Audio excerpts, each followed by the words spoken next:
আসসালামাইকুম। আমি নুর আলম সাদ্দাম। আর আমাদের এসপিএল সিজন 3 আবার চালু হচ্ছে। প্রথম সিজনে আমি ছিলাম, দ্বিতীয় সিজনে আমি খেলার কারণে ছিলাম না। তো এবার তৃতীয় সিজন যেটা শুরু হচ্ছে, এটা আরও অনেক ভালোভাবে হবে, জমজমাটভাবে হবে। সৈয়দপুরের অনেক প্লেয়াররা খেলবে, সৈয়দপুরে অনেক ভালো ভালো প্লেয়ার আছে। আর এই খেলাটা হওয়ার কারণে আমাদের সৈয়দপুরের প্লেয়ারদের আরও অনেক ভালো হবে। সবাই ভালো ভালো জায়গায় খেলতে পারবে, প্র্যাকটিস হবে, ম্যাচ হবে। এই তো।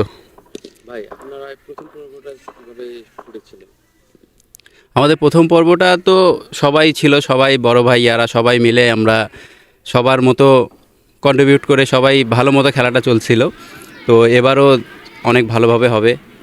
আচ্ছা ভাই, আপনারা এই যে এসপিএল যে হচ্ছে এটার জন্য আপনাদের কেমন মানে প্লেয়াররা কেমন রেসপন্স পাচ্ছে? এসপিএল প্রথম সিজনে মোটামুটি ভালো ছিল, তার দ্বিতীয় সিজনে অনেক ভালোই হয়েছে, অনেক প্লেয়ারদের আগ্রহ ছিল। এই সিজন 3-তে মনে হয়, আমার মনে হয় সবচেয়ে ভালো হবে আরও। প্লেয়ারদের আগ্রহ অনেক বেশি, সবাই অনেক আগে থেকে প্র্যাকটিস শুরু করতেছে। আর সৈয়দপুর প্লেয়ার অ্যাসোসিয়েশনের সৈয়দপুরে যারা আছে ওনারা অনেক সাপোর্টিং, সবাইকে অনেক সাপোর্ট করে। এই কারণে সৈয়দপুরের প্লেয়ারদের আরও অনেক ভালো। আর খেলাটা যখন এবার, আমার মনে হয় এবার অনেক ভালো হবে।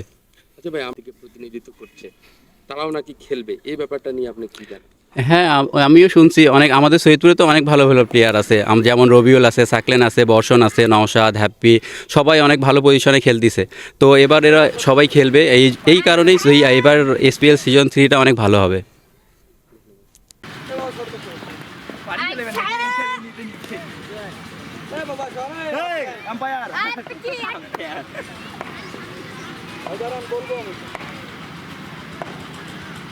আর তো রানিং লস তুই বলবি